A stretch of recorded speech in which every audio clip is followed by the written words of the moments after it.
I'll tell you guys this. I accidentally saw my dad's penis once. It was a quick whoopsie. You know, he was leaving the shower, I was going in, it was an accident, didn't mean for it to happen. And I never thought about it again. I was 14, I was like, I'm never gonna think about this again. And I never thought about it again until I started hooking up with dudes. And then I realized that my dad has a monster dong. Oh. And it's ruined me for life, because now every time I hook up with a guy, when I see it for the first time, I'm just like, fuck. And he's like, what? I'm just like, it's just smaller than my dad's. Everything is smaller than my dad's. And ladies, you know, you go out for drinks with your girls. And the question always comes up, so Carly, what's the biggest penis you've ever seen? And every time, I have to be like, I don't know. My dad's? It's ruining me. Yeah. Guys, I was out for drinks with my girls recently, and they were like, Carly, like, how many people have you hooked up with? Like, what's your number? Which I think that's a horrible thing to ask anyone, you know? But it did get me thinking, and I realized it's not even that the number is so high, I just realized I don't remember anyone's name. Okay? Like, for me, trying to remember the names of the people I've hooked up with is like trying to remember the names of the presidents, you know?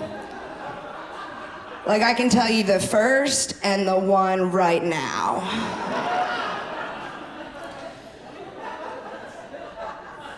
Besides that, a lot of white dudes. One black guy. One time, almost a woman, you know? It came close. I am single, guys, single and ready to go to bed. That's where I'm at. And I will say, I think that, I've been watching a lot of porn. I think a lot of, I think a lot of straight identifying women watch lesbian porn. I do. I think all straight identifying women watch lesbian porn. And the reason why, I think, is regardless of sexuality, there's just something hot about knowing that both the actors are getting paid the same, you know? You guys, I just celebrated 1 year of marriage. That's a thing. Come on. We have been married for a little bit over a year, but we've been dating total for about 11 years. Which is, I like that some people laughed in my face at that. Okay, that wasn't a joke. Just the truth. Usually when I say that, it's not so much meant with laughter as it is usually a lot of guys will give me a lot of crap for that. You know, they'll be like, bro, come on, what are you doing? You know, there's other chicks out there, right? But every single time I have to be like, yes, but you don't understand, because this one's, you know, convenient. So, she is one of my favorite people right now, and the thing about her is, like she said, I live in New York City, and she's a nervous person, and a lot of times I'm doing shows, so she's home alone at night, which makes her more nervous. Something my wife will do every single time before she goes to the bathroom is she will punch the shower curtain in case there's a murderer behind it. It's like a real thing that she does, and when I first heard that, I was like, oh, I just married a crazy person. That sucks for me, huh? That's terrible. But the more I say that on stage, I swear to God, the more women look at me like, yeah, of course. Like, what? Like, are you not punching it? Like, how would you know if there was an intruder afoot? If it's not that, you women do other things. I had a woman after a show come up to me and she was like, that's what I do, but I don't punch it because that's weird. What I do is I just like rip it back really fast. That's your whole plan? I don't get it. What? That's everything. That's A to Z. You just want to startle the murderer. That's what you're going for. You just want to rip it back so you can be like, Jesus Christ, don't do that.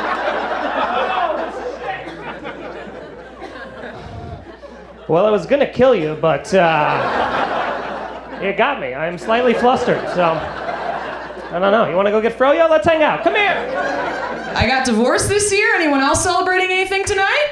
Huh? Yeah. All right. Any married people here?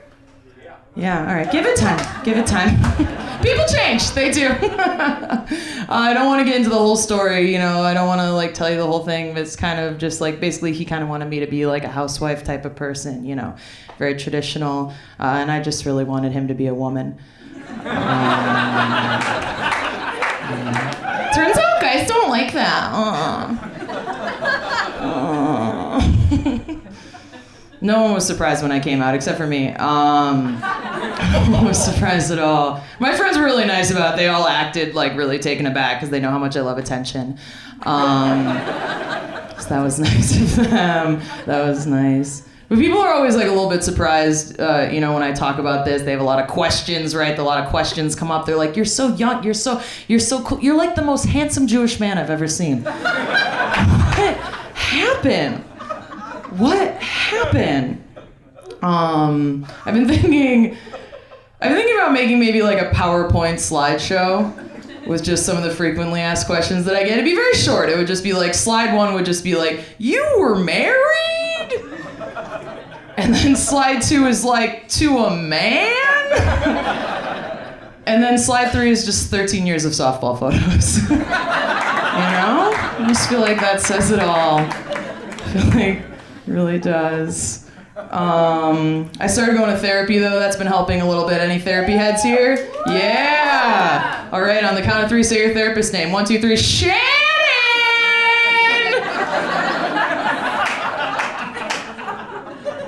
Okay. Just left me hanging there. Oh my God. I love her so much. Is she here? Shannon. Come on out, baby girl. I always invite her to my show. Shannon. She's probably looking for parking. Shannon. I always invite her and she's like, "Boundaries," and I'm like, "Come to my show." I love you. Okay. I do. I love her so much. I love therapy. I just feel like 50 minutes a week is not enough, Not if you burn through time the way that I do, right? Damn, like I just get in there and it's like the first half of my session, I'm always catching him up on my week and all the bullshit and, like this person said this and whatever. And then the second half, I like to run my set. It's my time, okay? That's what she always says, it's my time. Take full advantage of that. She has been helping me though. She's been encouraging me to get out there and date again, and I have. Okay, I've been out there. I've been on a bit of a rumspringa, if you will. Okay, it's a little bit scary. It's scary because it's like, well, things are different now. I feel like dating now, it's like everyone's gay now. It's true. Okay, well, all right. Everyone's not gay, but all women are so mad at men that essentially everyone's gay, It's like, fair game. Okay. Prove me wrong. Okay. I was watching TV and I saw a preview for a show. You're from Pittsburgh, so you might know what I'm talking about. I saw a preview for a show. Some of you may have heard of it, some of you may not have. The show was called Amish Mafia. Have you guys heard of this show? Yeah, first of all, I didn't know the quilting business was so cutthroat that it required the protection of a mafia. And so I posted that joke on Facebook, and a buddy of mine called me today. He's like, "Hey man, take that joke down. You could get in trouble." I was like, really? Okay, so I just wanted to clear it up in front of all of you guys. What I'd like to say to them is, fuck the Amish Mafia. Really? I could get in trouble? They live in Pennsylvania. I live in California. Do you understand how long it would take them to get here by horse-drawn carriage? And that's assuming they survive the winter in Nebraska. And what is that conversation like? Like, "Hey, Jedediah, Ezekiel, that guy Raj Sharma's talking a lot of shit about us." "Yeah, that's right. Let's go get him."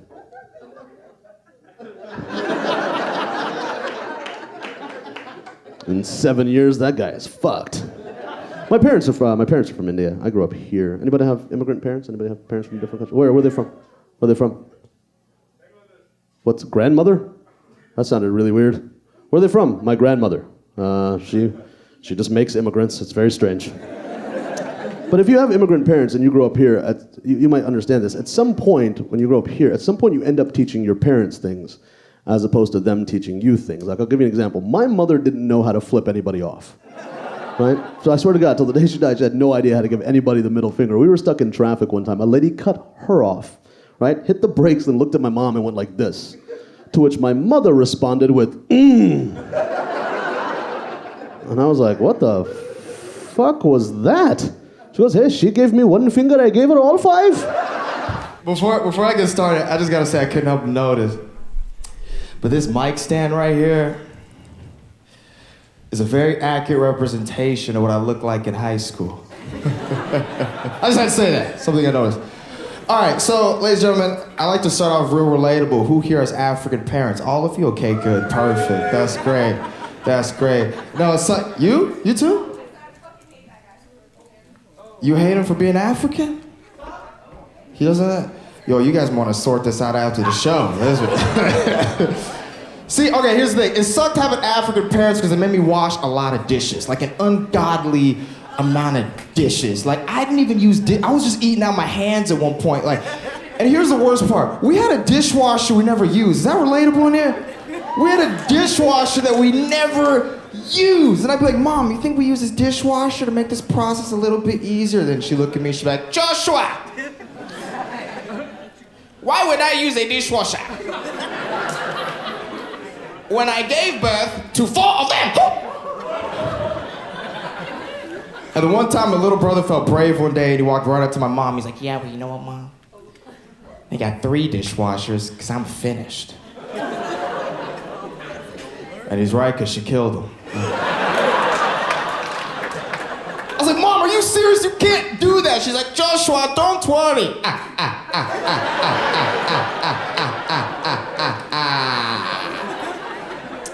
Your father and I, we can make another one. I was like, oh, are you serious? And my dad's a real cool guy. I used to always go to him for advice. And I remember in 4th grade, I really wanted a girlfriend, okay? And I went out to my dad. I was like, Dad, how do you get a girlfriend, man? Because that's how I talked to him. How do you get a girlfriend, man? He's like, Joshua, it's very easy. All you have to do is go to the woman, because she's a 4th grade woman. Go to the woman and speak to the woman. Just go and speak to the woman. I'm like, ugh, not with that accent. Ugh. This is gross. Like, I love my heritage, but that's gotta be one of the grossest accents you can have. Like, you can't honestly expect me to confidently walk up to a woman and be like, hello. How are you doing? Like I shouldn't even say this, but it just sounds like I'm trying to ask her to Lion King and chill. That's not what I'm trying to do, man. It's not right. I'm gonna come out and say it, all right? I wanted to marry my mom when I was a little kid. Big what? She fucking led me on though, you know? She did. She'd always say things like, I love you so much. You're the most beautiful girl in the world. I never knew love until I had you. So I was like, oh my God, she's fucking into me, you know? She's about it. And like, when I was little, I didn't know a lot about marriage, but I did know that when you love somebody, you marry them, right? So I was like, all right, fuck it. I gotta tell her that I wanna marry her too. But I got nervous. I was like working up to the day that I was gonna tell her, and I was like, oh, but what if she like doesn't, like what if she's not into me? What if she doesn't wanna marry me? What if Dad finds out and he gets jealous? The possibilities are endless. So one night, she's tucking me into bed, I'm 5 years old, and I was like, all right, just fucking tell her how you feel now! Tell her! So she's tucking me in, and I look up at her, and I was like, Mom, I gotta tell you that I love you so much that I'm gonna marry you one day. She looked back at me and said something that I will never forget. She took a long drag of her cigarette. And she said, marriage? Marriage is a scam. I don't know why I did it. I don't know why I married your father. All he does is smoke weed and go surfing. I could have lived in Paris. I could have been a writer, but you know what? I had a family.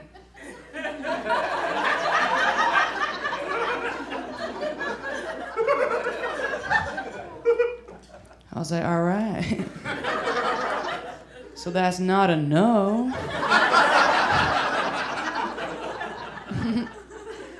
A want you to think I'm afraid to get married. My folks have been married 48 years. I'm not afraid of marriage. I'm afraid of spending 30 grand on a wedding.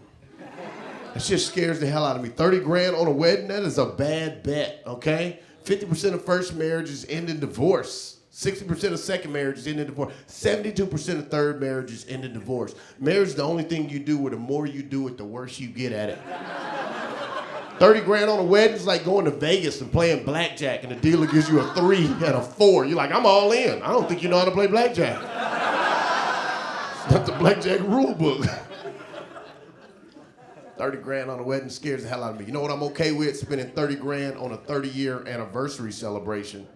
That I'm okay with, because you spent 30 years, you've earned it. Right now, we get together and celebrate. That shit I'm okay with. 30 years, you stuck with her for the long haul. You found out she's a hoarder and keeps mayonnaise in the sock drawer. But you love her. You're like, I'm okay with the fig Newtons by my underwear. I'm cool with that, baby, you know? 30 years, you found out he's a closet alcoholic and sits in the garage all weekend, drinking whiskey, singing the theme song, the 80s TV shows. Thank you for being a friend. Shut the door, Janet. I just think America makes marriage too easy. You ought to have to get a degree in relationships before you get married. Yes, yes. If you're gonna be with somebody for the rest of your life, you ought to be qualified, right? Men, we should have to take classes. All the men in here, like a quality time class. Just sit in a room all day and hate it.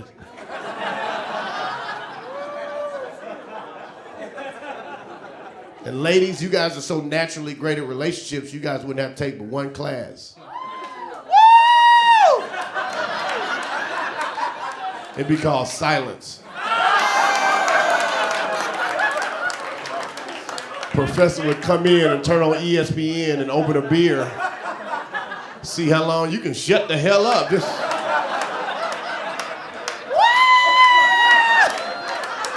don't know why I keep failing! As you talking through class. That was perfect. I owe you. I love you. I think we should have divorce insurance. Wouldn't it be cool if we had divorce insurance in your... Yes! Fuck yeah, there's people that's gone through a divorce. That way you don't have to worry about losing all your money. Just let me get insurance. I will pay for that shit. I will pay for divorce insurance. And your deductible is based on the chances of you getting a divorce. You know what I'm saying? That means somebody would have to appraise each and every one of us in here. You know what I'm saying? Like, sir, I don't know you. Seem like a good dude, but let's say you have a hard time keeping a job or you like midget porn. Like you probably have a high deductible. You know what I'm saying? Right, ladies, you don't like to cook or give head? Whoa! Your deductible would be through the roof.